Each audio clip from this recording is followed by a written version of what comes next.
Es decir, que un vehículo interplanetario actual, comparado con la luz, se encuentra en la misma situación que una tortuga en relación a un reactor. Es 15.000 veces más lento. Por esta razón, nunca hemos podido entrar en la zona mágica en la que tienen lugar estas paradojas. Pero, ¿por qué suceden únicamente cerca de la velocidad de la luz? En realidad, se producen siempre, incluso a baja velocidad. Pero los efectos son demasiado pequeños para que nos demos cuenta. De hecho, su crecimiento es muy rápido al aumentar la velocidad. Basta con un simple ejemplo para entender este concepto. Cogemos un objeto de metal y lo acercamos poco a poco a un imán. Cuando está a 1 metro, el efecto de atracción no se advierte, aunque en teoría existe ligeramente. Tampoco sucede nada a medio metro, y tampoco a 20 centímetros. Pero a medida que nos acercamos, esta atracción empieza a notarse y aumenta cada vez más. En el último centímetro se hace muy fuerte, y en el último milímetro, fortísima. Finalmente, en la última milésima de milímetro es casi irresistible. Con los efectos de la relatividad sucede algo parecido. Con la velocidad del automóvil estamos aquí. Con la del cohete interplanetario aquí. Es decir, en un punto en el que, en teoría, el efecto de la relatividad existe pero es inapreciable. Solo disponiendo de astronaves capaces de acercarse a la velocidad de la luz, entraríamos en el terreno de los efectos muy evidentes y bastaría, cada vez, un pequeño acercamiento para multiplicar este efecto y amplificar las consecuencias. De hecho, según una tabla aproximativa, suponiendo que una astronave parta hoy y regrese dentro de 1000 años viajando a 294.000 kilómetros por segundo, el tiempo relativo a bordo sería de 200 años. Pero sería suficiente con acelerar un poco, es decir, llegar a 299.792 kilómetros por segundo para reducir el tiempo a solo 2 meses. Después, bastaría con acelerar muy poco, solamente 4 centímetros por segundo, para hacer descender el tiempo relativo a bordo a solo 3 días. Partiendo de esta base, podemos llegar a una consideración que normalmente se olvida. Hemos visto que la velocidad de la luz es muy elevada, 300.000 kilómetros por segundo.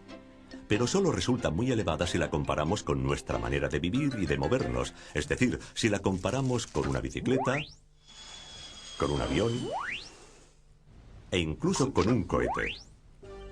Contemplándola en el panorama general del universo, se trata en realidad de una velocidad bastante modesta. ¿Por qué? Porque es cierto que un fotón de luz emplea menos de 1,5 segundos para ir de la Tierra a la Luna. Pero también es cierto que emplea ya 8 minutos para ir de la Tierra al Sol. Si nosotros pudiéramos estar en el planeta Urano y viéramos viajar los destellos de luz de la Tierra al Sol, nos daríamos cuenta de que esta velocidad no es tan elevada. Veríamos avanzar la luz como un caracol. Si después nos situáramos en una estrella y observáramos los destellos de luz viajando entre la Tierra y la estrella más cercana, veríamos cómo realizan este trayecto en 4 años.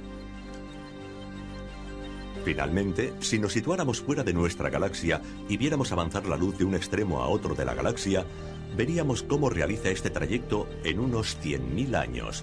Es decir, nos parecería casi inmóvil. A partir de aquí, podemos ejercitar nuestra imaginación. Supongamos que la velocidad de la luz no es de 300.000 kilómetros por segundo, sino mucho menor, solo de 100 kilómetros por hora. Pues bien, en ese caso, nosotros podríamos experimentar cotidianamente los efectos de la relatividad. Por ejemplo, podríamos ver cómo un automóvil en la carretera se contrae a medida que aumenta la velocidad y no consigue alcanzar jamás los 100 kilómetros por hora, que serían un límite insuperable, ya que, para que el coche acelerara a esa velocidad, sería necesaria una energía infinita. Y también la masa del coche sería infinita. También podríamos ver cómo a bordo del automóvil todo se desarrollaría lentamente, tanto más lentamente cuanto mayor fuera la velocidad. Si este coche viajara de esta forma durante 10 años seguidos sin detenerse, ¿qué sucedería?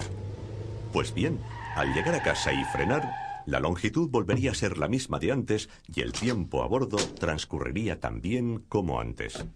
Pero, mientras que para la gente que se quedó en casa habrían pasado realmente 10 años, para los que estaban a bordo habría pasado mucho menos tiempo, quizás solo 10 semanas o 10 días, según la velocidad, debido a la mayor lentitud del tiempo, y en consecuencia, a la mayor lentitud de la vida y de los procesos vitales. En un mundo como este, los efectos de la relatividad serían una rutina cotidiana. Por ejemplo, en un partido de tenis, debido al efecto de la velocidad, la pelota se contraería en cada golpe. Después, al detenerse, volvería a sus dimensiones anteriores. Después de un tiempo, ya no tendríamos en cuenta lo extraño del caso y lo consideraríamos una ley física normal, como en realidad es. Y al subir a un tren que viajara de Turín a Roma, sabríamos perfectamente que, mientras los relojes de las estaciones ferroviarias señalan una duración del viaje de 8 horas, nuestro reloj señalaría quizá solo 1 hora, porque al viajar cerca de la velocidad de la luz, habríamos vivido más lentamente. Y cuando hubiéramos llegado, volveríamos a situar las manecillas correctamente, tal como hacemos al bajar de un avión que ha atravesado distintos usos horarios. En resumen, los efectos de la relatividad ya no nos sorprenderían si viviéramos en esta dimensión que en realidad no podemos experimentar porque la velocidad de la luz es demasiado elevada para nosotros. Naturalmente, permanece un gran interrogante, un enigma que sigue desafiando nuestra mente. ¿Por qué sucede todo esto? ¿Por qué motivo cambian el tiempo y las dimensiones con la velocidad? En cierto sentido, la respuesta es muy sencilla. Siempre ha sido así, aunque nosotros no nos hayamos dado cuenta porque nunca hemos experimentado estas velocidades.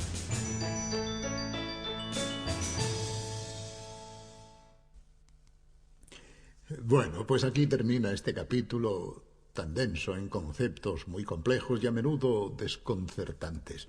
Pero ya es habitual que la física nos haga entrar en laberintos en los que debemos cambiar la lógica con la que razonamos a diario. También la lógica, en cierto sentido, debe sufrir las mismas distorsiones que la materia.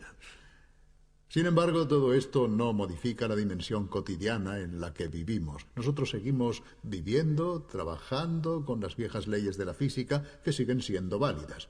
Vamos siempre en bicicleta con las leyes de Newton, por así decirlo. Pero la relatividad, como la mecánica cuántica o el estudio del comportamiento de las partículas en los aceleradores, amplía nuestros horizontes y nos muestra que el universo, los átomos, la materia que nos rodea, tienen propiedades insospechadas que precisamente pueden parecernos paradójicas. Y todo esto forma parte del mundo de la investigación. Hasta pronto, hasta la vista.